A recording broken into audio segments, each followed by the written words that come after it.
Assalamualaikum. Terima kasih saya ucapkan kepada pihak Lembaga Pelabuhan Melaka kerana turut serta dalam proses kami mengumpul maklumat dan menjalankan kajian MRA bagi Special Purpose Anchorage Area di kawasan Melaka Port Limit. Okey,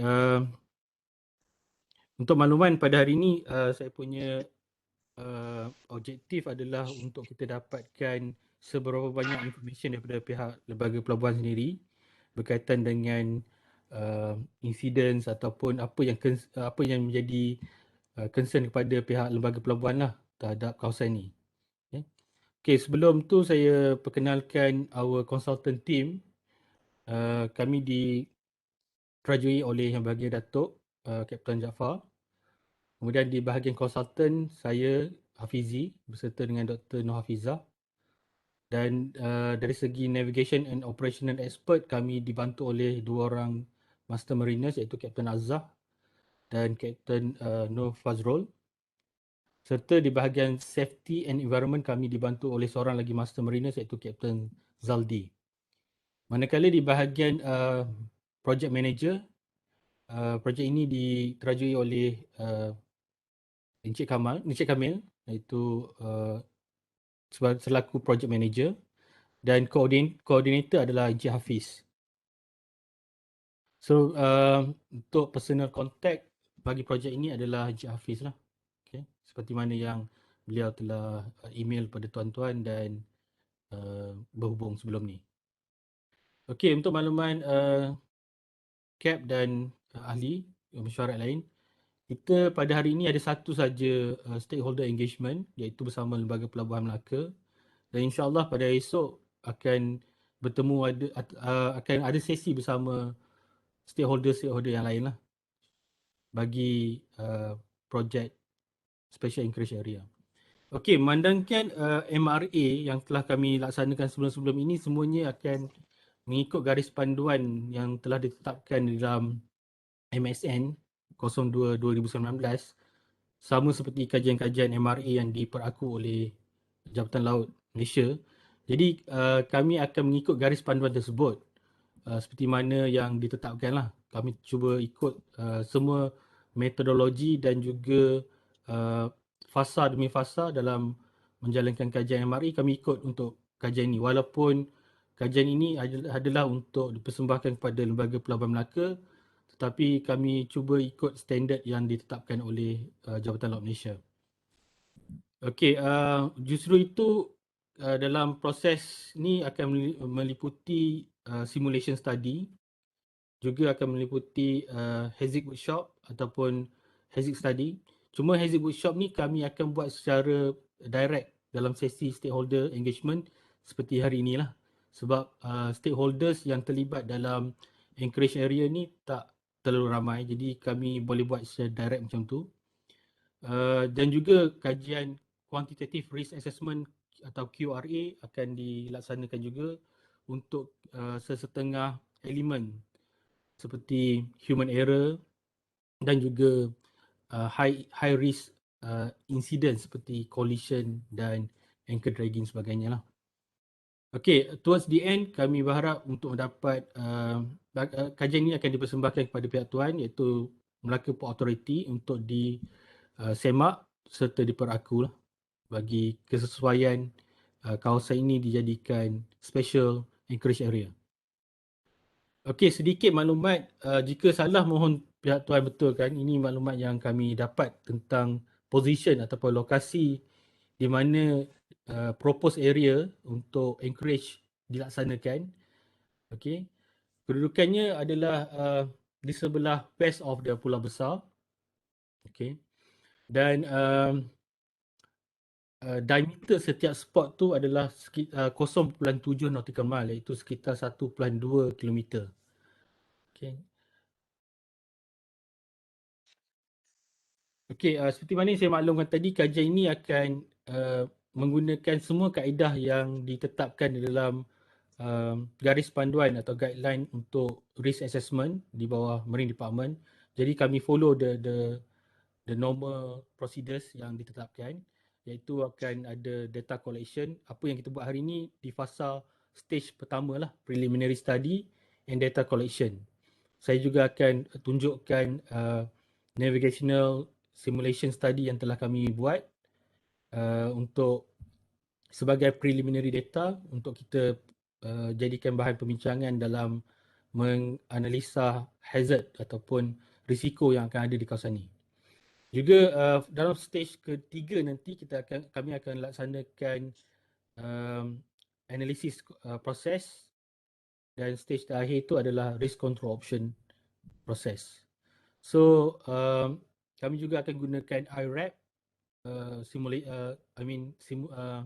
software yang dikeluarkan oleh Ayala lah untuk mengetahui risk of grounding and collision, head-on collision di kawasan yang kita menggunakan data AIS. Okay, sedikit maklumat tentang kawasan ni. Data mengenai MedOcean telah kami retrieve from DHI punya portal. Okay, subscribe through DHI. So secara umumnya kawasan ini dominannya angin daripada northeast. Okay, sekitar 5 ke 15 knot sahaja.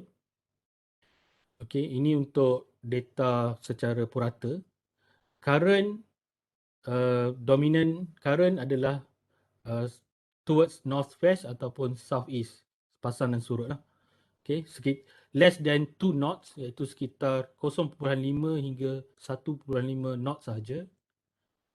Manakala wave kawasan ini daripada westerly wave ataupun from west daripada 0.5 meter sahaja secara average dalam setahun. Data ni, okay, untuk makluman data ni dicerap since 1979 hingga 2020 oleh DHI. Dan traffic, bagi traffic kawasan ni, kawasan yang dipropose dia tidak berada di laluan trafik utama Melaka Strait, namun dia berada di inshore traffic zone. Okay. Kalau kita lihat daripada main northbound on the south, on the Strait of Malacca tu, dia berada sekitar 7 nautical mile daripada middle of the channel untuk northbound lah. Dan daripada pilot boarding area seperti mana yang saya mark pada nautical chart adalah sekitar 5 batu nautika ke spot. Okay, which is have ample time for the pilot to guide the vessel lah. Okay, batimetri pihak kami tidak menerima sepenuhnya lagi daripada pihak proponent. Saya difahamkan pihak proponent sedang hire another consultant untuk check the real batimetry kawasan ni. Okay, mungkin dalam seminggu dua nanti kami akan dapat. Namun untuk simulator dan untuk analisa terkini kami akan gunakan batimetri yang sedia ada dalam ACDIS. Okay, yang diupdate dalam ACDIS. Jadi isu mengenai depth ataupun kedalaman kawasan ini tidak jadi isu besar untuk Anchorage, sebab hanya di hujung sebelah kanan saja, iaitu di spot warna biru ni, okay, yang ada sedikit cetek lah. Okay, sekitar 15 meters. The rest in average antara 22 meter hingga 28 meter. Okay, pada check bottom. Okay, seabed condition mengikut pada nautical chart, seabed yang dinyatakan di sini adalah mud, okay, jenis mud, tapi with the broken shell lah, with the sand shell. Okay, not totally mud. So input ni penting untuk kami jalankan kajian anchor holding power. Untuk kami test anchor holding power, kami kena tahu the seabed condition, seabed type. Okay, simulator study telah dilaksanakan secara bersiri. Tujuannya adalah untuk menguji 3 perkara utama, iaitu anchor operation. Kita nak tahu anchor holding power kawasan ni dengan keadaan cuaca. Okay, with respond to the keadaan cuaca. Begitu juga dengan keadaan mooring. Mooring ni di mana apabila bunker barge alongside with the receiving vessel, okay, kita akan jalankan mooring operation dan kita akan tengok tahap mooring tension dia. Okay, dengan in response to weather condition di kawasan ini. Dan last sekali kita buat juga navigational operation. Kita tengok daripada segi keselamatan kapal ketika approaching dan ketika leaving the spot. Okay, daripada Selat Melaka ke spot, ke kawasan anchorage, kita akan uji dari segi navigational dan traffic, serta kita akan test dengan situation, scenario di mana ada crossing dan sebagainya. Juga kita akan buat dalam navigational operation adalah emergency situation di mana perlu abort operation ataupun kena leave the spot immediately, okay, due to fire and so on. Okay, sesi untuk navigational operation kami akan buat secara live streaming bersama stakeholder. Cadangan tarik adalah pada 24 hari bulan pada hujung minggu ini, sekitar pukul 10 hingga 12.30 pagi lah, selama 2 jam setengah. Okay. Sesi live streaming ini kami akan tunjukkan apa yang kami buat dan kami akan bincangkan result daripada sesi tersebut lah bersama dengan partisipan yang ada pada hari itu. Dan kapal ini dan sesi ini akan dikelolakan oleh Kapten Azhar. Okay. Beliau akan datang ke UMT untuk menjalankan sesi ini. Untuk dua sesi anchor and mooring telah kami laksanakan dan akan berakhir pada hari inilah. Akan berakhir pada hari ini dan almost complete, dan saya akan share sedikit result yang kami dapat daripada preliminary result yang kami dapat lah. Okey, ini sedikit tentang simulator. Kami memiliki Kongsberg simulator Polaris, sama seperti di UPNM dan juga di SJS lah. Ya, sama seperti di Matrin, okay? Latihan pelaut kan? Sama je. Kongsberg. Okay, full mission. Tapi untuk kajian ini bagi anchorage dan mooring kami tak gunakan full mission, kami just guna desktop. Tetapi untuk navigational kami akan guna full mission simulator. So ini adalah kapal-kapal atau model kapal yang telah kami uji dan kami akan uji. Okay, seperti mana yang diperlukan ataupun diminta oleh projek proponent Faiz, iaitu kapal paling besar dimohon VLCC size, fully loaded, dan dimohon container size yang sekitar 347 meter, bukan, dan juga LNG paling besar iaitu QMax 345. Kontainer ada yang paling besar yang 400, tapi tiada dalam model kami, jadi kami gunakan yang 347. Juga kapal yang frequent di kawasan Selat Melaka iaitu Aframax, dan kami gunakan dua jenis bunker barge, iaitu barge nombor 1 sepanjang 141 meter, sedikit besar, like coastal tanker, dan barge nombor 2 bunker barge yang kecil iaitu 5 meter. Juga projek proponent memohon untuk kami uji oil rig, sekiranya oil rig untuk lay up di situlah. Jadi kami akan uji juga untuk oil rig punya anchor holding power di situ. Ujian ini telah dijalankan mengikut keadaan in response to keadaan cuaca lah. Iaitu kami set pada normal condition 10 hingga 20 knots angin. Okay, current 1 knots dan wave mengikut keadaan angin pada ketika itulah.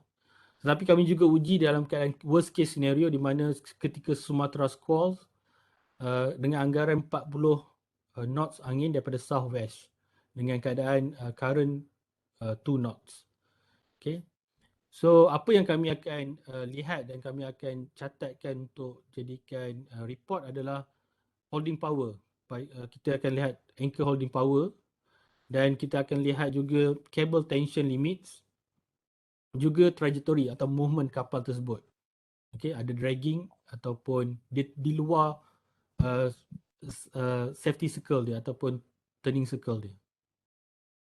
Okey, ini adalah preliminary result. Kami belum, sebabnya seperti yang saya tunjukkan tadi, simulator ni masih berjalan sehingga hari ini. Jadi ini preliminary result untuk seminggu lepas. Jadi apa yang kami dah dapat berpandukan pada result awal, hanya satu di situasi yang tidak selamatlah kepada VLCC ketika Sumatra Squalls dengan keadaan angin 40 knots. Okey, dia melebihi anchor cable-nya melebihi daripada breaking limit yang ditetapkan oleh OCIMF. Jadi itu saja unsafe. The rest consider safe in this area. Dan untuk kes running nombor 6 ni kita akan bagi mitigation action untuk contohnya tambah lagi shackle, sebab yang kita letak dalam simulation untuk situasi ini adalah 7 shackle sahaja. Mungkin kita increase the number of shackle untuk VLCC. Kita akan suggest dalam recommendation. Okay, ini sedikit yang saya tunjukkan bagaimana keadaan di mana sesuatu kita nak uji radius ataupun spot yang ditetapkan ataupun yang disarankan oleh proponen tersebut sesuai tak sesuai untuk kapal yang besar seperti ini. So kami telah uji untuk VLCC yang panjangnya 352 meter. Kita uji daripada start dia drop dari anchor hingga dia brought out. So kita tengok dia boleh tarik sampai ke mana dengan keadaan angin 20. Normal 20 knots, okay. Dan keadaan arus 1 knots, okay. So dia ketika dah brought out pun dia masih berada dalam 574 meter. Jadi kita punya radius untuk spot adalah 600 meter minimum. Jadi zone tu selamatlah untuk kapal yang paling besar pun 352 meter untuk berada. Saya kira juga kalau kapal 400 meter, contohnya untuk uh, container vessel yang 21,000 TEUs tu 400 meter. So masih lagi dalam safe limit lah. Tidak mencapai 600 meter. Okey, secara ni adalah mooring. Okey. Seperti yang saya maklumkan tadi, selain pada anchor, kita concern juga tentang mooring. Sebab apabila apabila barge ataupun bunker barge merapat atau alongside with the receiving vessel, kita akan uji sama ada the mooring rope punya tension melebihi kadar OCMF punya recommendation atau tidak. So the whole of the tension within the limits, within the breaking limit. Jadi termasuk juga including ketika worst case scenario ataupun ketika angin 40. So semuanya so far selamat untuk mooring. Dan untuk tujuan hari ini adalah kami berharap pihak kami dapat perkongsian daripada pihak Lembaga Pelabuhan Melaka mengenai perkara-perkara yang kami perlu masukkan dalam report akhir dan juga perlu mungkin apa yang kami tidak dimaklumkan lebih awal, so kami perlukan makluman itulah. Contohnya dari segi had dan bidang kuasa pihak tuan sendiri dalam kawasan Anchorage ni, okay. Mungkin apa saya dipahamkan, Anchorage area ni akan di manage oleh pihak proponen Faiz.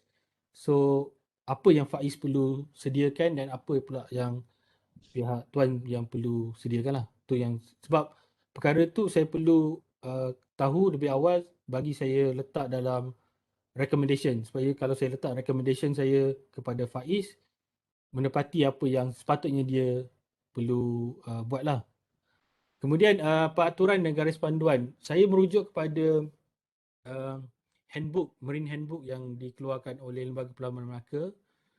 Okay, juga jika ada khusus untuk encourage area atau marine SOP yang untuk encourage area, saya mohon pihak tuan kongsikan dengan saya lah supaya saya boleh buat addendum jika ada, jika perlu, untuk khusus untuk kawasan ini.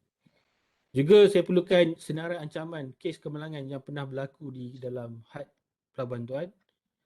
Okay, jika ada. Dan juga senarai kes tumpahan minyak, pencemaran lain di dalam had pelabuhan. Juga saya nak tahu encourage waiting area atau emergency area yang telah designated di kawasan berhampiran. Dan juga saya nak tahu plan perancangan jangka masa panjang yang akan ada di sekitar kawasan tersebut. Contohnya jika akan ada STS spot pula di sekitar kawasan tersebut, bagi melihat congestion di kawasan tersebut lah untuk saya input masukkan sebagai recommendation. Dan juga saya perlukan sedikit maklumat mengenai kempen-kempen kesedaran dan ataupun mitigation action yang pihak tuan dah buat kepada komuniti marine di kawasan ni, termasuk nelayan lah jika ada. Okey, untuk tujuan tu saya sebabnya perbincangan pagi ini bukan sahaja untuk mendapatkan maklumat tu, saya move on discussion. Saya telah buat secara dalam bentuk workshop lah. So saya dah nyatakan semua benda ni saya akan masukkan dalam risk matrix. Di sini saya telah buat sedikit pencarian awal tentang hazard di kawasan ini. Okey, kalau tuan-tuan ada input untuk tambah ataupun tuan-tuan rasa benda ni tak kena kawasan ni, mohon kita bincanglah. Pertamanya saya nampak tentang inshore traffic. Okey, sebab dia melalui kawasan ni direntas oleh inshore traffic punya kapal. Kemudiannya dredger atau work vessel juga ada di kawasan ini, sebabnya proses reclamation giat dijalankan. So kita menganggapkan itu sebagai satu hazard kepada anchor, vessel at anchor. Juga berlaku congested area jika akan future development on this kawasan akan berlaku congested. Shallow area, terdapat juga shallow area di sebelah north east of the spot. Okay. Dan juga fishing and leisure activity juga terdapat di kawasan ini. Dan kawasan spot juga berhampiran sangat dengan submarine cable. Adverse weather kita tak berjangka, kawasan ni agak normal, namun apabila sekali-sekala tu ada squalls ataupun yang famous di kawasan ini adalah Sumatra squalls. Okay. Mungkin akan sekejap je dalam 30 minit macam tu, tapi terdapat juga benda tu. Aids to navigation, kita akan tengok. Saya mohon pihak tuan suggest ataupun membantu saya dalam apa yang tak cukup ataupun apa yang perlu kami tambah. Berkaitan dengan communication facilities atau communication failure antara shore and on board. Juga keadaan WTS ataupun vessel traffic monitoring system yang sedia ada mencukupi ke tidak untuk the future pertambahan trafik di kawasan ini. Juga kita akan ambil kira hazard dari segi on board punya hazard, iaitu navigational error by the master and navigation officers, technical and machinery failure on board the vessel. Okay, segala hazard ni saya jangkakan akan menyebabkan insiden ataupun event berikut. Di sebelah kanan ni adalah pertamanya collision, contact, close quarter interaction, grounding, submarine cable damage, anchor dragging, mooring line parted ataupun failure, loss of containment. Loss of containment ni mungkin dari segi ketika bunkering operation berlaku leaking ataupun sedikit tumpahan. Okay. Juga ballast water, yalah, kita ambil kira juga kalau berlaku proses pertukaran balas ketika operation. Juga berlaku seabed disturbance. Apabila anchor tu keep drop akan berlaku seabed disturbance lah. So ini daripada yang paling utama hingga ke yang paling less priority lah untuk event. So untuk saya mohon sedikit perbincangan nanti untuk pihak tuan berbincang bersama kami untuk part ni, untuk kita letak apa mitigation action yang sedia ada dan yang perlu kita tambah untuk kawasan ni. Ni di antara yang kami akan suggest dalam recommendation nanti. Okay, tapi sebelum saya pergi pada ni, mungkin saya stop dulu saya punya presentation untuk saya buka pada perbincangan lah. Okay, saya buka pada perbincangan jika pihak tuan ada apa nak tanya dulu sebelum kita buat perbincangan seterusnya. Alright, terima kasih Cik Hafizi. Right, whatever yang dituliskan ni memang saya tengok is format seperti Jabatan Laut punya dan normal punya MRA lah saya lihat. You are listed panjang tadi, then it should be okay, tak ada issue pun. Dari saya nak comment on di kawasan. At the moment kawasan itu dah kita cadangkan dahulu. Ya, saya rasa itu yang kita beri buat masa inilah. Yes, you are correct. Ada submarine cable di sebelah tu. Ya, itu pun submarine cable ni tentu to be dapat masukkan mitigation lah untuk to be taken lah, oleh kapal-kapal lah, dan juga tuan juga sebut lah kawasan ini akan dioperate oleh Faiz Bunker Sdn Bhd lah. Macam mereka is consider macam terminal manager untuk di sini lah. Dan they are operating this area.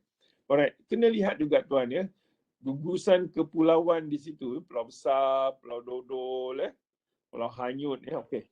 Apa yang saya diberitahu baru-baru ni minggu lepas, saya bersama dengan Perbadanan Pantai dan Pulau-Pulau Melaka, bersama dengan Cik Nick. Minggu lepas saya ada pergi, saya punya pegawai, yang mana kami diberitahu mereka akan membangunkan, terutamanya Pulau Besar, Pulau Besar dan Pulau Undan. Pulau Undan ni saya rasa mungkin akan diisytihar sebagai pulau kita panggil ada the term lah, pulau macam yes, whatever lah, tapi saya tahu dia akan reserve lah the island.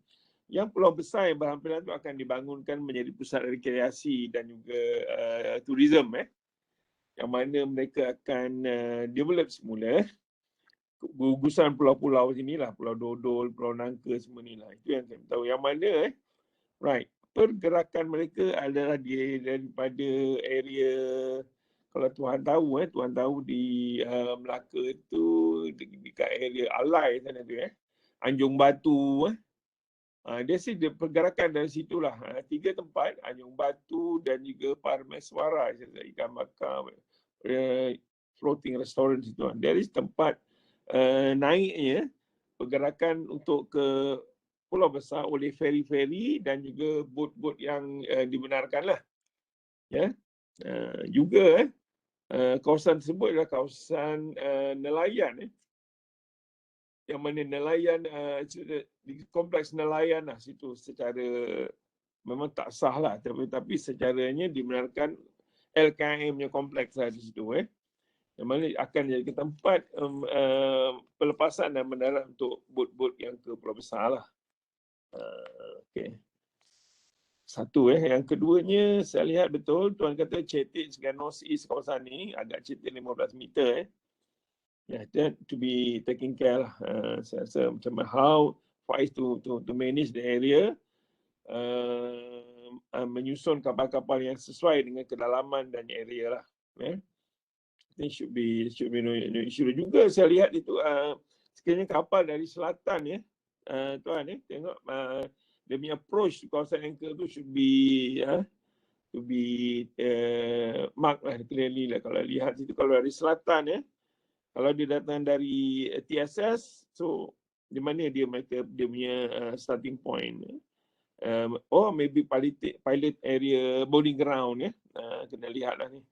Sebabnya saya dari pilot services yang akan ditawarkan oleh Faiz untuk kapal-kapal yang relevant ship to be piloted lah. Right. That kena consider lah juga. Untuk STS di kawasan sini tiada lah tuan. So far kami tidak meluluskan sebarang STS di kawasan yang telah kita bangunkan ni lah. Dulu saya panggil kawasan ni KAJ Operational Area. Sekarang tak ada KAJ Operational. Mungkin akan datang tak tahu nak tukar Faiz Operational Area. Tapi tak adalah. Buat masa ni tiada lagi KAJ Operational Area. STS tiada di sini. Kita tak benarkan buat masa ni. STS cuma berlaku di kawasan Tanjung Buras lah. Utara of the, kalau kita dekat, kalau kita nampak line kawasan tu kan, dari Sungai Melaka sana kan, ke bawah tak adalah. To the north, yes, dari STS lah. Itu sahajalah yang untuk ni juga. Untuk pengetahuan the shore side di north of the Anchorage area tu, there will be a plan to develop a terminal by Faiz juga. More towards up lagi dekat Sungai Melaka sana, there is Faiz Cruise Terminal juga akan dibangunkan. So dari saya menjangkakan akan banyak pergerakan lah in the future lah, selepas sehingga kita punya Faiz Cruise Terminal selesai dibangunkan, Deep Sea Port akan dibangunkan juga. Semasa proses pembangunan ni, saya rasa dari banyak pergerakan oleh dari laut lah, untuk pergerakan on the process of development of the Deep Sea Port dan juga Faiz Cruise Terminal. Alright.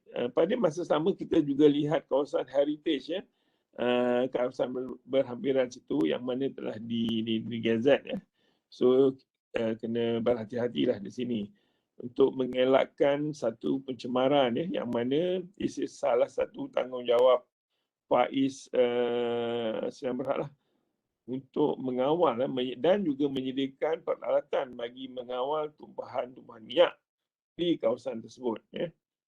This is one of the punya function lah. Alright. Lagi apa saya nak komen lagi sini so far itu dululah Tuan Hafizi. Saya punya komen lah, itulah dulu.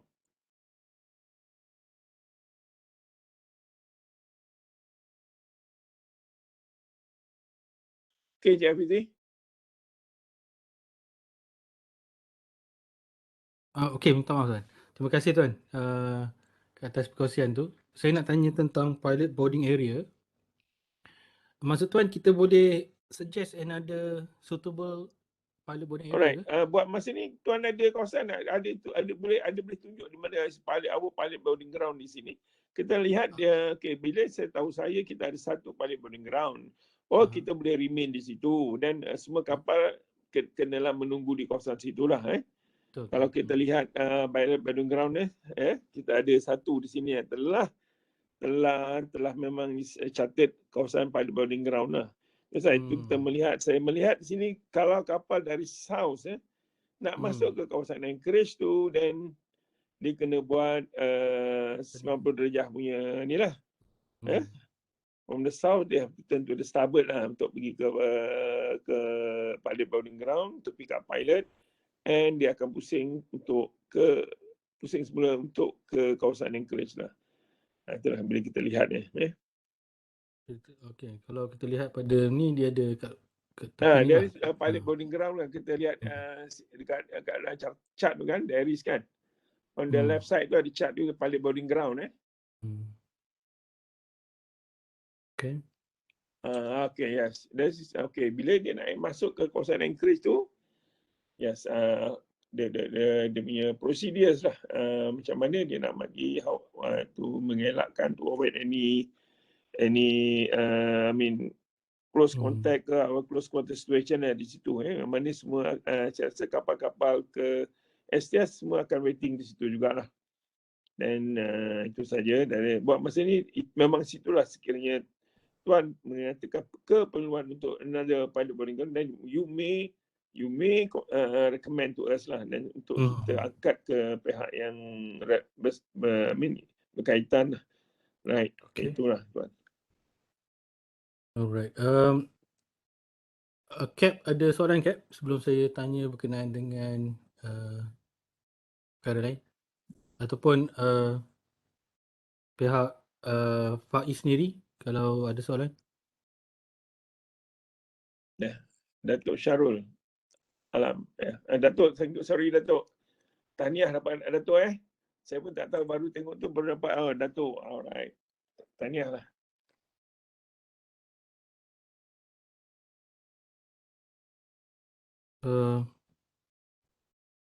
Cap Azhar ada? Ada. Listening. Cap ada soalan kan? Tak ada lah. Cuma tadi mention tadi, kita masa kita buat mooring analysis tu, kita pakai worst case scenario. Kita cuma guna 2 tali tau. 2 tali kecil tau. That means that is most external. That is our kita punya worst case scenario punya model lah.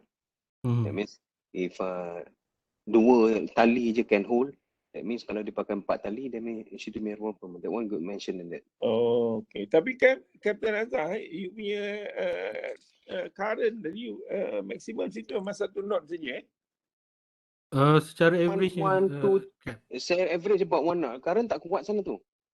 Ada, tapi bila kita tanya, bila orang situ kata Sumatera lah. Angin barat kita sebut angin barat di sana sebut. Sumatras. Yalah, saya rasa orang-orang Melaka sebut angin barat saya rasa. Angin barat. Okey, Tenggara. Okey, angin barat Tenggara. Okey. Dia berkata angin kuat, tapi betul lah yang correct, kalau Sumatera ni tidak lama kan. Tapi angin tu maybe kepada 40 knot dan sini kita tengok kalau sini cap kata 2.5 meter second tu. Dia maknanya current tu maksimum 1 or 2 sajalah kan average 1 or 2 lah, between 1 to 2 knots. Ombak ni kan berapa ketinggian dia? Ombak is a wind wave. Wind wave tu dia sampai 1,5 meter, 2 meter, tak sampai 2 meter pun. 1,5 meter aja. For Sumatras lah, because the Sumatras punya travelling, dia within that water tu 24 batu je. Dia tak sempat nak gain height. Betul lah. Mungkin pada kapal yang besar kita try tak ada isu, mungkin pihak sana orang kampung cakap besar lah kan, dengan 1 meter memang besar lah dari segi saiz. Orang kampung lah. Ya. Masa saya kat alam, saya ikut orang mancing tu. Yalah, betul kan. Tapi bila saya lihat di Tanjung Buras tu sendiri, bila Sumatera, there is keadaan tali yang putus dari kapal kan, bila bukan semua lah, tak banyak kes lah. Saya pun tak terima kes kapal-kapal drifting lah sebenarnya dari di situ kan, tak ada lah. Cuma kalau Sumatera yang tali-tali putus kapal-kapal kecil je. Ya, betul. Pasal Bangka Bas ni tali-tali dia semua dah dia pakai sampai maksimum kan. Okay. Maybe at times in to me lah, at times kalau dia orang tengah buat bunker operation lembaga punya people come on board and then do one. Actually kita ada survey tu, but on the maybe sekali-sekali ad hoc lah, you pergi naik atas tali isn't very good. I mean the owner have to change because this bunker bus owner ni memang lokek sikit. Satu lagi saya nak tanya, Captain Azhar biasa mungkin di sini. Dari segi nelayan apa yang saya hadapi masalah Captain dengan Melaka, macam mana nak cakap there is pembangunan tambakan sepanjang pantai 33 km Melaka ni semua nak ditambak. And then there is claims against pelabuhan. Nelayan menyatakan kawasan penangkap ikan telah berkurangan. Dia balik kepada kita minta tuntut ganti rugi whatever kan. There is saya cakap balik, kenapa tak minta kat kerajaan negeri? Kerajaan negeri tambak, bukan saya yang tambak kan. Tapi agak difficult lah saya nak cakap macam itu kan. Bila bersama kerajaan negeri tak boleh. Alright. Dari segi menangkap ikan kan, secara dasarnya mereka tak boleh menangkap ikan lah kawasan bila kita dah kata nyata gazetkan untuk kawasan ni nanti kan. Saya rasa saya tak benarkan lah. Tetapi kan kena ambil sedikit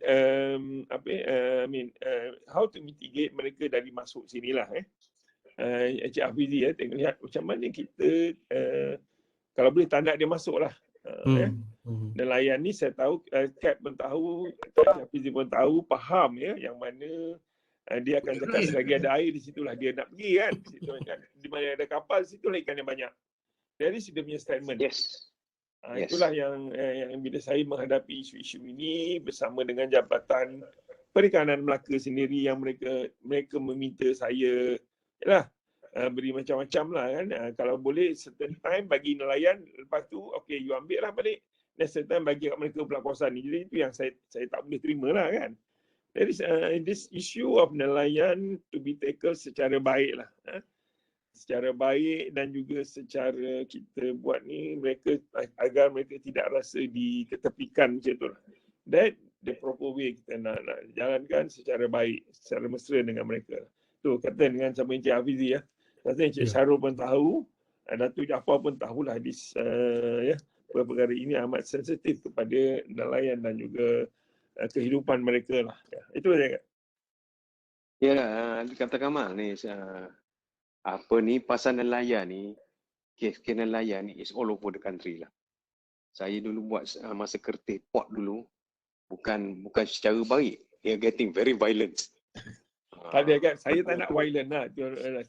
Ada orang violent. Kita kena tunduk je pasal kita nak ambil tempat dia. Lepas tu they take every opportunity to siphon money from us lah.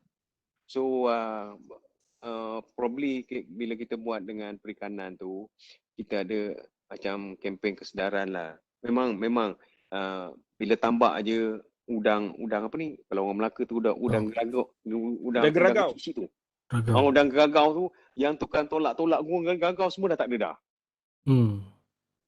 Jadi but kalau kita tengok kan, sometimes masa kita buat encourage tu, dia orang memang kita tak kasih dia orang encourage kat situ, anchor kat situ. Sebab safety issue ke apa kan. Lepas tu piracy, orang kapal-kapal takut piracy. Memang, tapi macam kat Johor tu, dia orang buat juga. But I told them, kalau if I go over your net, it's your problem. Dia orang nelayan kata, kita tahu kita salah.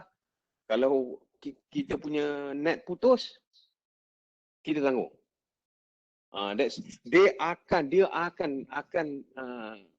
kita larang macam mana pun dia akan livelihood dia kan, dia akan tangkap ikan, especially bila kapal banyak ikan lagi banyak maksud dia akan cuma kita tinggal bising je lah, bising dia hilang, lepas 2-3 hari dia datang balik. Benda tu is ongoing even in Johor. So dekat STS dekat Johor pun I'm having problem. Nak masuk alamak, ada marker buoy pula. Kita nak bawa kapal alongside redah aja atas marker buoy dia. Yalah betul, saya faham lah tu kan. But dari segi isu yang konsultan kena lihat lah. Macam mana kita nak mengatasi isu-isu inilah. Dan itulah dia. Harap konsultan faham InsyaAllah kita akan fikirkan. Tapi this one is a never ending issue. Betul. Kita akan buat at least dia orang tak go macam tak go apa ni overboard lah to claim kita banyak sangat. Sama juga dekat Batu Pahat tu. I heard dia nelayan yang kita buat STS dekat Batu Pahat tu. Nelayan sudah tu ada good lawyer lah yang bagi suggestion lah. Dia tuntut dengan ejen 5 million. This is one. Tapi kita akan suggest lah, we have a macam a program dengan nelayan, Faiz lah. The proponent have a program dengan nelayan as to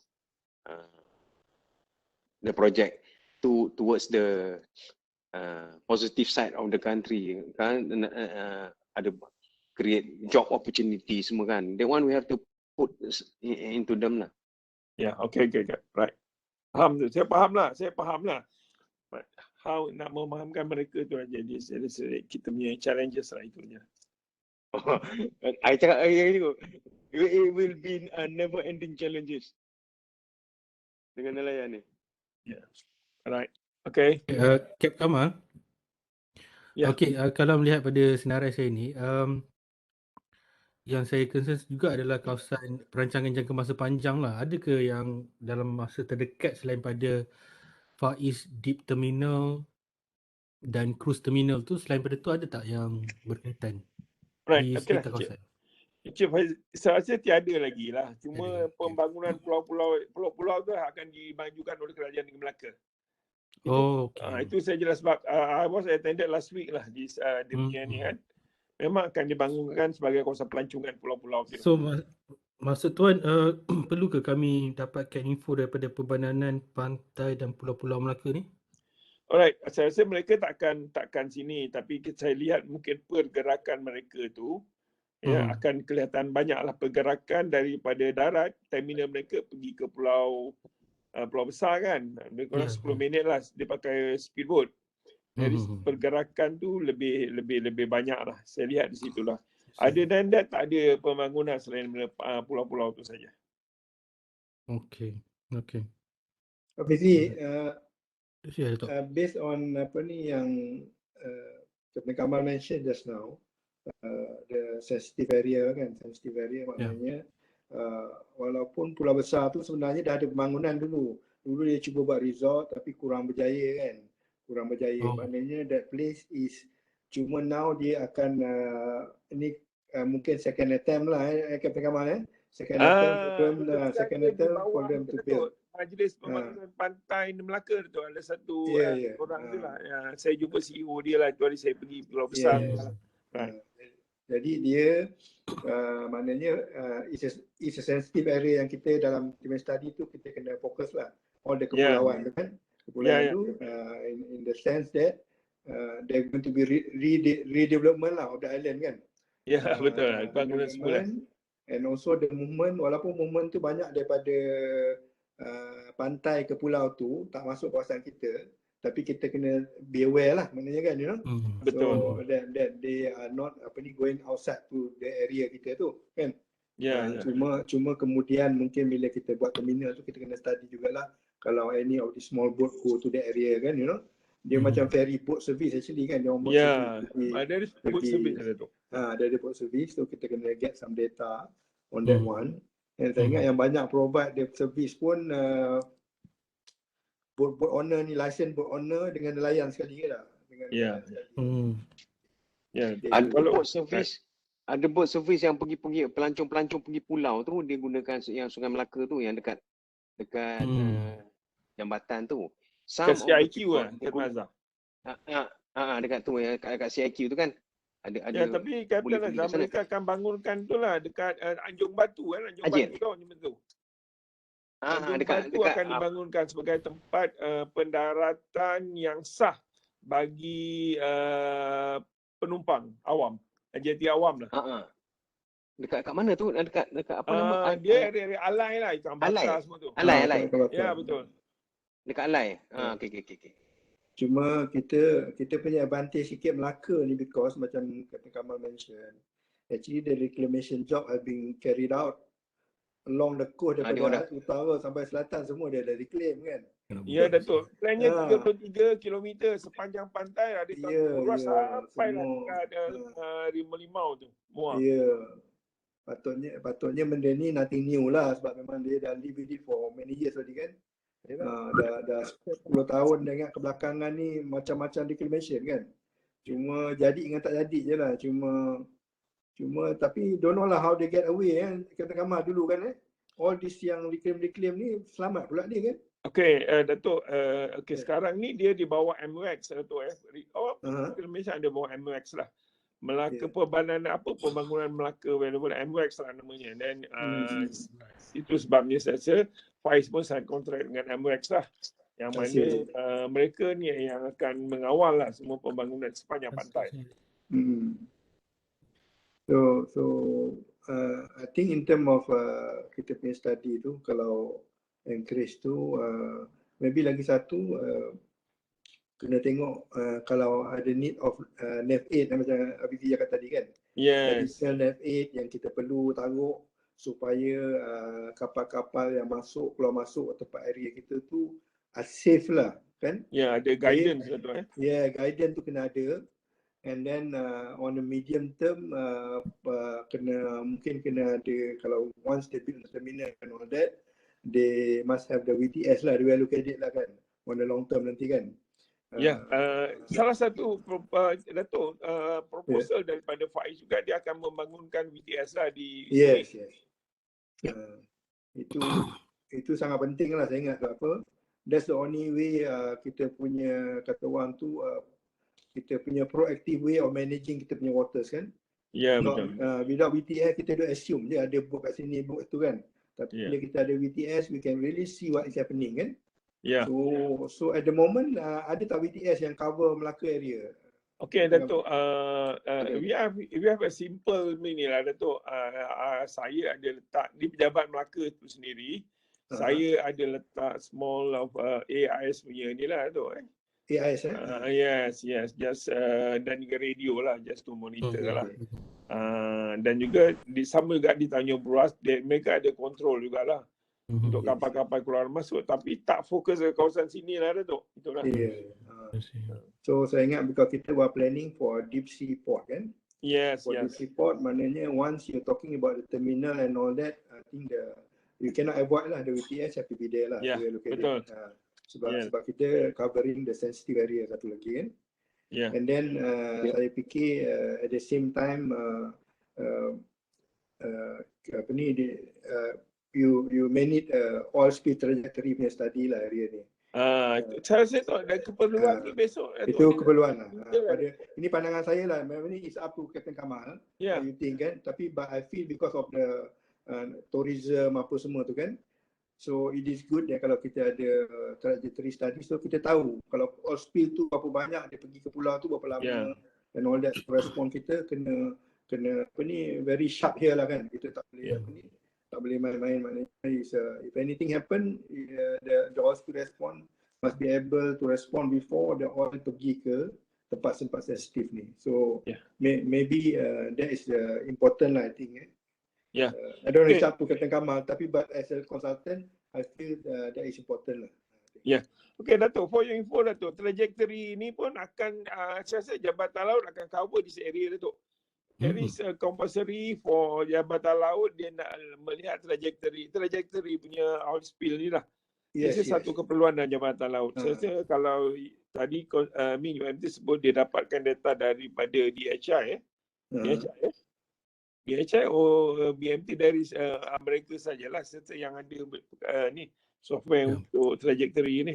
Akan diminta oleh Jabatan Laut. Actually just to share yang kita baru buat, in fact CME dengan UMT kita dah buat lah oil trajectory for Yan baru ni kan. Because kat sana pun sama juga sensitive area, dia Pulau Songsong, Pulau a few island dekat situ kan. So the Marine Department request for oil spill trajectory lah. We made the study lah. So maknanya kalau sini perlu pun if LP lembaga pelabuhan feel that is necessary itu kan, then kita kita akan recommend for Faiz to make that study lah, I think. To be included, Dato', sebab kita melihat pulau-pulau yang ni kan, pulau-pulau yang di selatan tu. We have to be plan lah sebelum diminta oleh Jabatan Laut nanti lah. I think that's very important lah. Because kita bunkering kan. Bila bunkering, people always say about spill kan. Bunkering macam oil spillage. Dia say operation, tapi kita kena kena fully kata orang tu ready for this lah kan. Itu yang saya nampak lah. And lagi satu yang Captain Kamal cakap tadi pasal kita punya pilotage kan. At the moment kita ada pilotage dekat North dekat North. This one is to facilitate yang pergi ke Tanjung Beruas kan tak? Tanjung Beruas dan juga Tanjung Beruas. Sungai Udang semua pakai situ kan? Sungai Udang naik kat sini dia lain sikit lah, dia punya own kan. Dia own lah, tapi untuk Melaka kita ada di situ lah. Is it sufficient enough untuk akan datang Faiz kan? Boleh tunjuk lagi tak chart area kat situ tadi Hafizi? Okey, tu. Okey, Palitage tu dekat ada. Boleh markkan. Kejap, Cap. Tu. Saya buka peta lain Sekejap kan. Okey. Okey, saya buka peta ni. Tu dia. Right. Ni Tanjung Berwas. Ni Itu ada dia SPM. ada quality area tu. There is Tanjung Bras. Okey. Ni ada Yang satu lagi tu? satu Satu. pilot boarding school ni. ada dua. To the south, Okay. to the south. Yep. So our area here. Okay. So nanti kita kena buat simulation lah, for example for the big vessel kan, it is safer for them to go to the same pilotage area and then turn back to the area kan. Yes. Ataupun is it necessary Dia tak to have another Tapi kalau untuk bawah ni saya rasa tak sesuai. Tak sesuai tu kata masuk kata Kamal, kalau orang daripada south kan takkan dia nak naik ke utara lepas tu patah balik lah. Yes. So kita kena buat some study lah, possibility of maybe a southern punya pilotage boarding ground. Itu yang kata Kamal mention tadi kan. So in the study maybe kita kena tengok lah Captain Azhar our pilot itu experience macam mana, kalau ada possible good area at the south for pilotage for vessel coming from the south kan. From the south tu tak payahlah dia nak pergi sampai ke utara lepas tu patah balik lah. Boleh buat, kita buat pilotage boarding area A, pilotage boarding area B. Yes. So kita kena jadi itulah, yang kena from the south you pergi kat B which is closer kita anchorage. closer, From the north pasal dia kena cross, dia akan ikut precautionary area tu. Atas tu Itulah saya lihat tu itu yang tadi kata Kamal mention tu kan. So maybe we have to take this opportunity lah to study Kamal take the opportunity. Kita buat pilotage area macam Singapore kan, pilotage area BAB kan. Yes. Even Jadi macam yang northbound vessel tu tak akan kacau southbound punya vessel. Dekat pula dengan precautionary area tu. Okay, Hafizi yang kata Azhar, cuba tengok Okay. Boleh. Okay, thank you. So since kita discuss tadi, Datuk ada sentuh tentang oil spill semua tu, adakah perlu kita suggest untuk recommendation nanti projek proponent perlu sediakan oil spill response plan dan sebagainya? Betul. Dia mereka perlu menyediakan peralatan ke ataupun dia lantik third party contract, macam mana dia punya respon lah. There is requirement lah untuk menyediakan this respon team lah. Because area tu adalah dioperate oleh Faiz. Esok Deep Sea pun Faiz kan. Jadi keperluan tu saya melihat sini lah. So Datuk cakap tadi lah, kalau bunker je kita mesti kan oil spill itu je. Yes. To cover lah. Jadi dia dua part. Satu is the oil spill response. Maknanya company yang akan buat oil spill response dengan oil spill response plan lah. Itu satu part. Okay. Yang kedua is the trajectory study lah. Jadi study ni selalu dia dependent supaya maknanya dia independent lah. Dia akan cover semua area kan, supaya bila dia buat plan tu dia akan follow the dia punya hospital trajectory punya study itulah. So dia dua part, tapi dia berkait rapat lah kata Kamal. Okay. Assalamualaikum Datuk. Sorry. After 1 hour baru I boleh access. So I follow the discussion.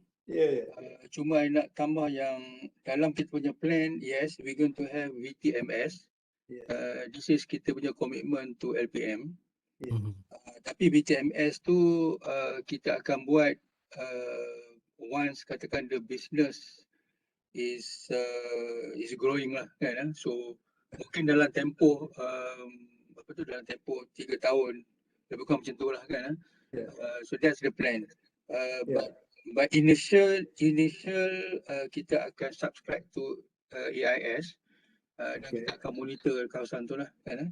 Yang kedua in relation to that, kita juga akan buat oil spill contingency plan dan kita akan invest for the oil spill equipment. Macam Captain Kamal cakap tadi, apa ni,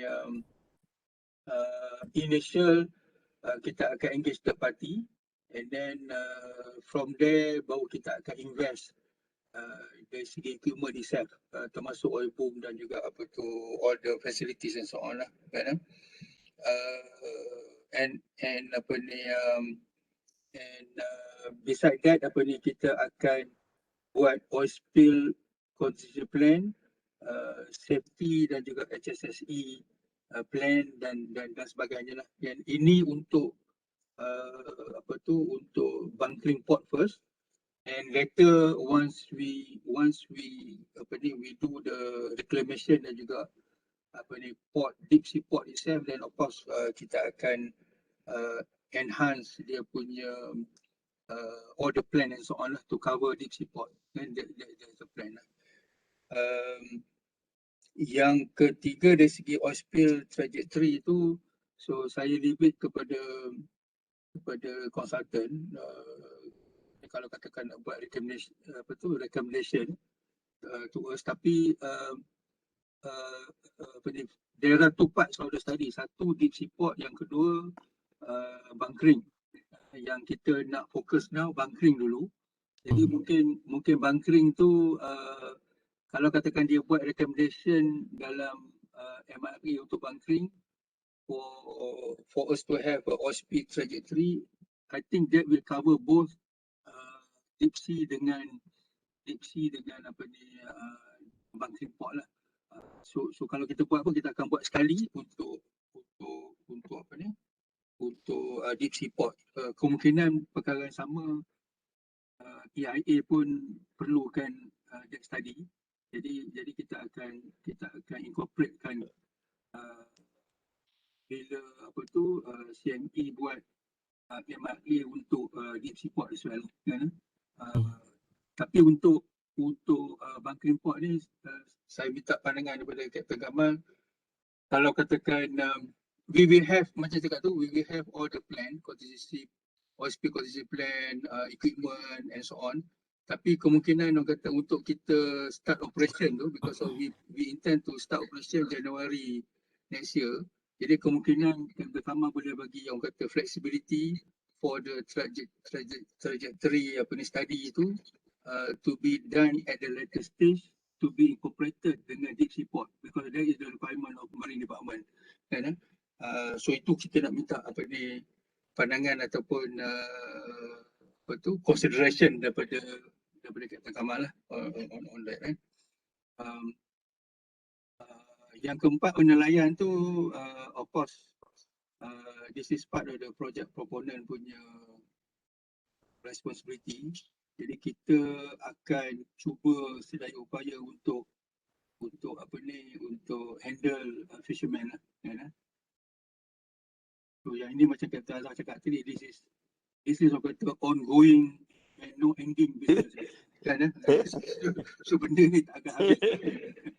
So dekat mana kita pergi pun macam tu lah. Even dekat Tanjung Buruas pun dia nak sambung 50 meter yang tak ada kena-mengena dengan nelayan pun dia suruh bayar compensation. I mean that's a problem. But anyway, we tackle that together with Jabatan Perikanan, LGIM dan sebagainya. So for now, itu komen saya dulu. Okay. Okay, Datuk. Thank you. Okay, so dari saya tak ada apa dah. Cap, mungkin daripada Cik Azhar nak sambung lagi ke? Cuma kami, maklumat ni nanti kami akan mohon wakil daripada CME akan mohon secara email bertulis untuk dapatkan maklumat yang kami perlukan tadi.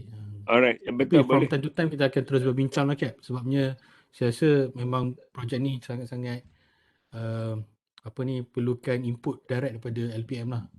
No problem, Cik Hafiz. Sebenarnya kalau you tengok, kalau statistik saya lah, saya lihat dari oil pollution di sini tak adalah kes accident, tak ada, tak banyak. Cuma itu hari je lah kes yang kapal pasir langgar kapal anchor tu kan. That's the case lah. Lain ada dan tak ada lah. Tak ada isu lah di sini. Okay.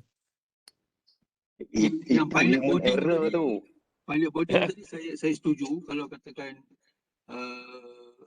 we need to have additional pilot boarding because of kalau ikut kita punya planning tu, kalau katakan everything goes smooth, goes as per plan, insyaAllah per day we are looking at initial mungkin 5 kapal, kemudian dia akan increase to 10 vessel ke, that kind of thing lah kan. Jadi kalau ikut dia punya frekuensi tu dia punya bilangan kapal tu akan bertambah.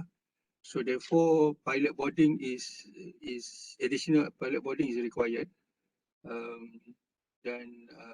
So we hope that CME can do a study and come up with the recommendation lah, dekat kawasan mana yang sesuai lah untuk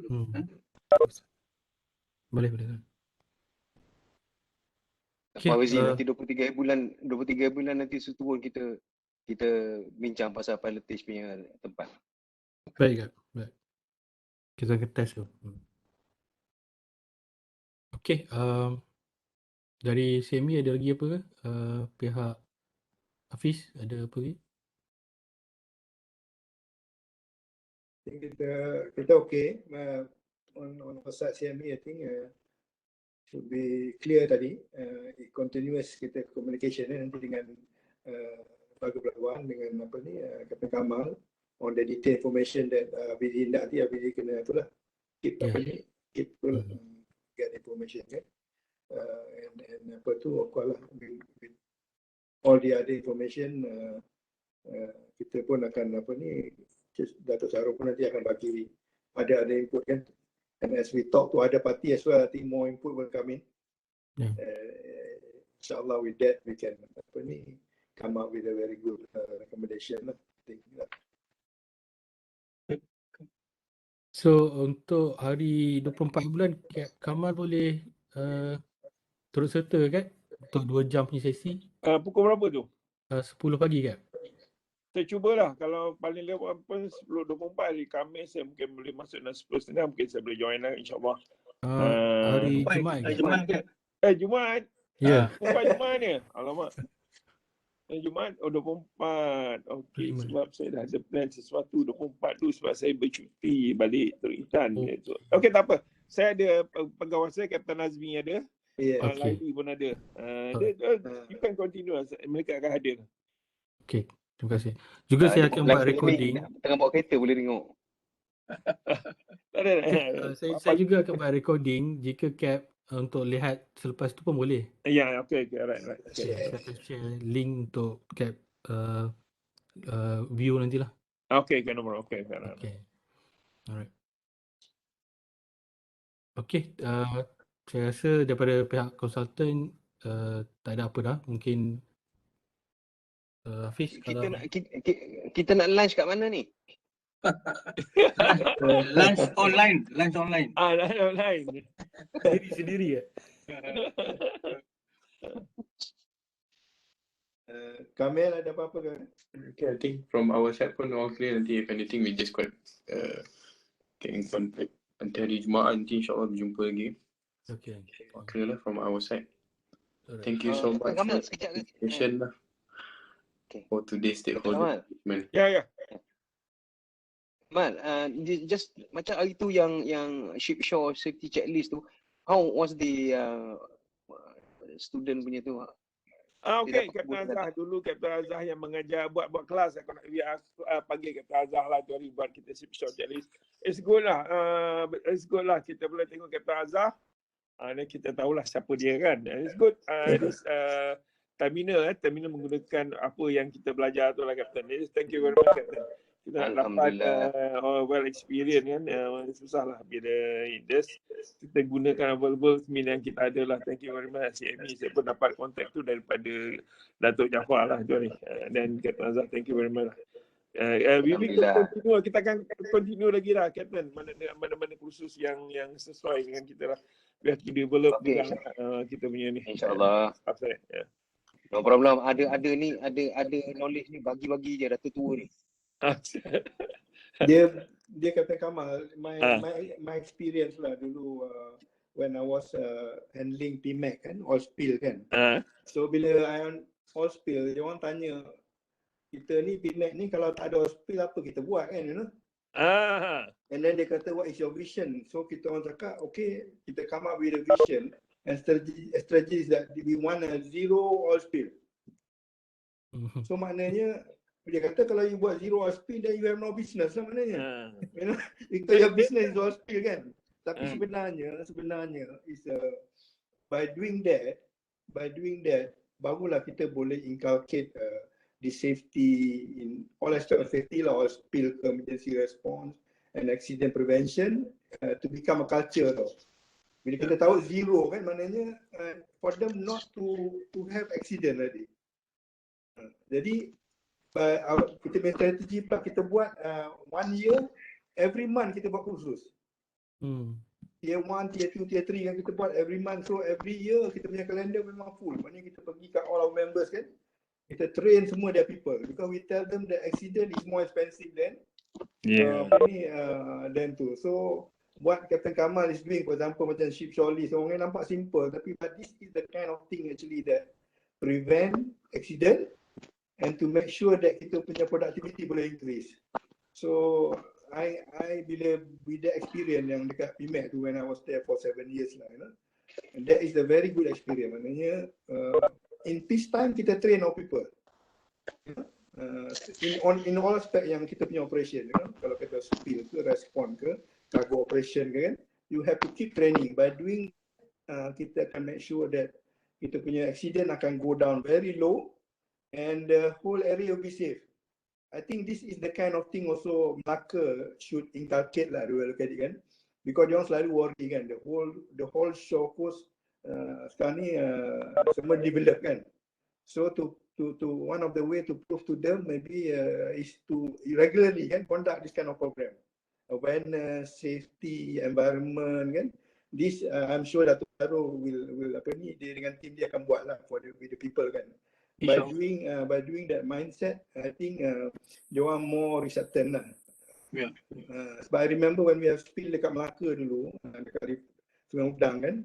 So you know like it's a big spill, so memang reporters semua dah datang and all that. So what we do is actually because kita punya relationship dengan kampung tu quite good, and then masa lawan spill tu, in fact we call all the nelayan to join our team tau. Kita bagi dia kerja untuk tangkap minyak instead of ikan. Because the oil was very heavy kan, very dia solidify.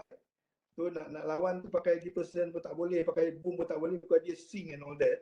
So kita deploy all the fishermen dekat Melaka tu, dekat area Sungai Udang tu. Jadi kita punya OSP respond. Jadi bila dia dapat kerja tu, dapat duit semua, jadi dia tak bising lah dekat reporter kan. Kalau tidak dia will go to si reporter saying I tak dapat kerja and all that. So this is the kind of strategy kadang-kadang kita kena implement lah. This is just a little sharing lah Captain Kamal, Dato' Syarul. Yeah, thank you Dato'. Ya, betul Dato'. Saya pun dulu hadir kursus ni pun kat PMAC juga. Tier 1 semua dulu. Okay, betul Dato'. You're correct lah. Thank you very much. Cuma kalau balik Intan tu kita nak pesan sikit boleh tak? Apa dia tu? Nak mi Mas Tanggani kan? Oh, itu best lah Dato'. Masa budak-budak. Saya kerja sana 3 tahun. Dia bukan mi rebus Mas Tanggani. Tundung mi rebus apa? Thank you. Ya, Dato' Syarul, Intan itulah dia yang popularnya lah. Okay. Terima kasih. Alright, Dato'. Terima kasih. Okay, terima kasih. Assalamualaikum. Jumpa lagi. Waalaikumsalam warahmatullahi. Terima kasih Dato' Kamal. Okay. Dato' Syarul boleh stay back je Dato'? Okay, boleh. Okay. Alright, thank you. Terima Saya keluar Dato' Kamal, Kak Azmi, terima kasih. Alright, thank you.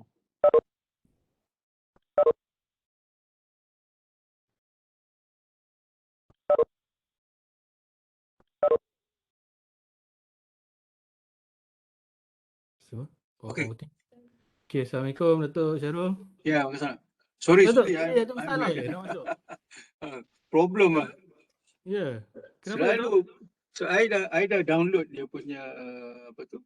Dia punya Webex ni dah ada dalam my laptop tapi still tak boleh nak access lah. I also don't know what happened ni.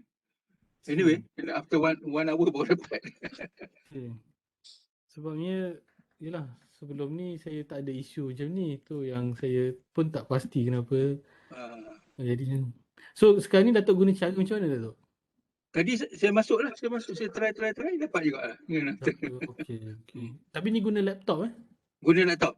So Guna laptop. siapa tu Akif tadi send me the link. Yes. Then I terus masuk dalam laptop lah. Okay. Tapi kalau katakan yang the link yang you bagi tu, dia punya password tu dia kata dia ada 8 character. Dia ada numerik dengan apa tu? So itu yang kalau Faiz, kalau I enter Faiz tak boleh. Tak say. Nanti saya double check dalam saya punya schedule punya sistem tu, saya check balik. Okay. Tak apa Datuk, memang saya setiap kali meeting kita saya akan 10 minute early. So just in case masalah nak masuk tu saya akan bagi new link lah. Okay. Sebab new link ni saya akan dapat once saya start meeting, baru saya akan bagi quick access link. See. Macam ni saya boleh bagi quick access link lah, sebab tu saya terus copy link tu. Okay. Okay, berkaitan dengan tadi Datuk, since kita dah ada semua ni, saya pun takut juga nak sentuh benda-benda yang di luar kemampuan ataupun proponent. Jadi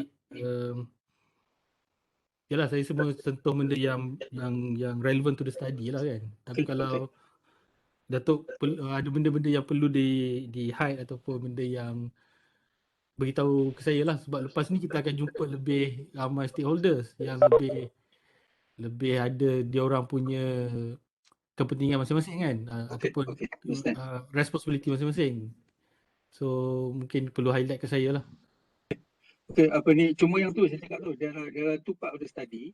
Satu is bunkering, yang kedua deep sea port. So kalau ikut bunkering ni, apa yang kita discuss dengan LPM, dia cuma ada satu study je, which is apa ni, MRA. Itu pun kalau ikut LPM, dia kata MRA ni is not really compulsory. Cuma kita as a project proponent, kita bagi tahu dekat LPM yang we need to understand lah, kan? So if there is any issue and so on, orang kata we are orang kata prepared for that, kan? So that's why kita proceed dengan MRA untuk apa ni, untuk bunkering port. So macam fisherman, macam apa tu, macam EIA and so on, benda tu is not required for bunkering. This is based on kita punya discussion dengan LPM. It was orang kata it's not just an unofficial discussion, but orang kata it was an official discussion. It was tabled at the board meeting, and the GM himself commented that apa yang diperlu cuma macam dari segi bathymetry and so on, itu je dia cakap kan. Cuma kita katanya okay lah, we are committed to do MRA because of it involve orang kata vessel movement, vessel in, vessel out, vessel apa tu engaging at the area, transfer of fuel and so on kan. So therefore kita kata yang based on the incidents at MOA and so on, so kita committed to do MRA lah. I mean that's that lah kan. But when we talk about nelayan tu, there is a bit sensitive, especially in Melaka, especially with the current orang kata Exco Pertanian Perikanan. I think he's a bit vocal on that. So kalau katakan kita tak careful, I think he can actually create an issue within the area and so on. So that's why kata benda ni kita kena handle very delicately, kan? In order not to affect this project, because of LPM sendiri recognize this project is important, is crucial, and then dia kata yang this is going to be the first in Malaysia in term of bunkering port. Kan? Kalau bukan maksudnya orang kata selama hari ni tak ada bunkering activity, ada. Tapi orang kata all this while bunkering activity at berth ataupun at harbour kan. So yang kita nak buat bunkering at sea ni within special anchorage area and so on, this going to be the first. Kan? Jadi bila situ tu nanti kalau katakan so that's why kita try to go on low profile dulu kan. Kita do whatever necessary, dan lepas tu baru apa ni, kita nak launch pun nanti orang kata launch together dengan MOT and so on lah. I mean that's the plan kan. Because kita tak nak nanti bila kita dah start buat announcement, then suddenly adalah this group object, that group object, NGO coming and so on. I mean, so that's the issue that we try to avoid lah. So that's among the sensitivity and so on. But in terms of commitment, as I said tadi, memang kita dah bagi full commitment to LPM. We will do whatever necessary. Kita pun dah bagi komitmen dari segi investment for VTMS, investment for all the all equipment, investment for security, HSSE and so on. So that one kita dah bagi komitmen. So based on that, they have given approval. In fact, they have, as I mentioned yesterday, they have given operating license. They have given to us.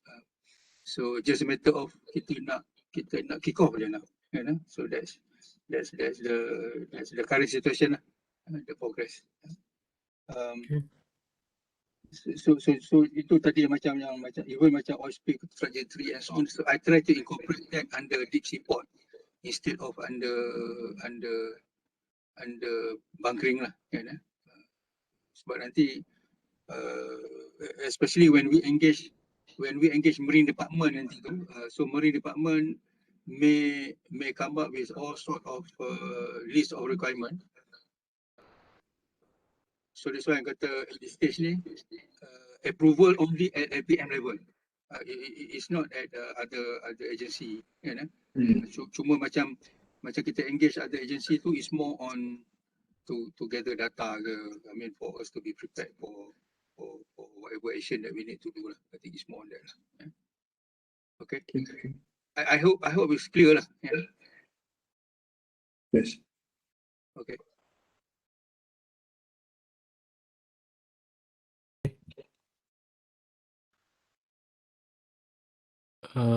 Okay, yang ahli lain ada, Kak Zah ada apa nak tanya?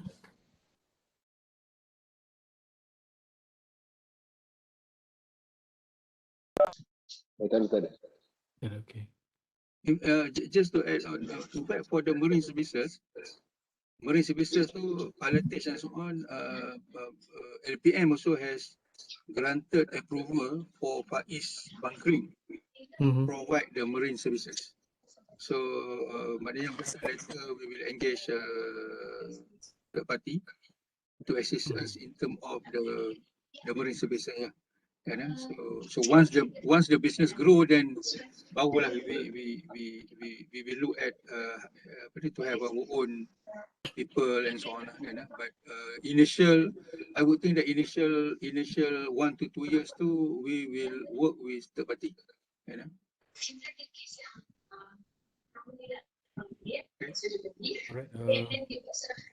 Okay lah, saya clear sebab saya kena sediakan ada slide. Approach saya berbeza sikit dengan stakeholder yang lain ni lepas ni. Sebab yang tadi sebab kita tahu landlordnya approach. So that's why saya perlukan banyak dia punya komen dan dia punya apa yang dia hasratkan lah. Kemudian the next stakeholder meeting dengan another stakeholders ni, saya akan tukar approach lah. Saya akan move on, kita bentang saja apa yang kita nak buat. Dan saya just minta apa yang bidang kuasa mereka di kawasan tersebut. Itu saja. Okay. I think you're right lah, because of in this for bunkering port ni, the most important agencies is LPM. They are the only lah. The rest tu is more on just for us to collect the information. I think it's more on that. Yeah. Okay. Okay, tu saja dari saya. Dato' Jaafar ada nak cakap satu kan? Okay. I think for me very clear apa yang Datuk Sarul mention just now kan. The most important thing is the puja kuasa kan, you know. Authority in this area is under LPM. At the same time kita engage with everybody to get information kan, and to share what we can share with them kan, you know. Try to minimize raising issue yang tidak berkenaan. Kadang-kadang dia orang ni selalu the unnecessary yang tak berkenaan punya isu jadi lebih daripada the real issue kan. Betul. So I think just now Avizi already mention the approach of course with the with this party semua tu is based on apa yang kita discuss today lah kan. You know already the strategy, so we go that way lah. Okay, Okay. thank you. Okay, Dr. Syarul, thank you. Okay, thank you very much. Okay, terima kasih. Assalamualaikum. Waalaikumsalam. Alhamdulillah.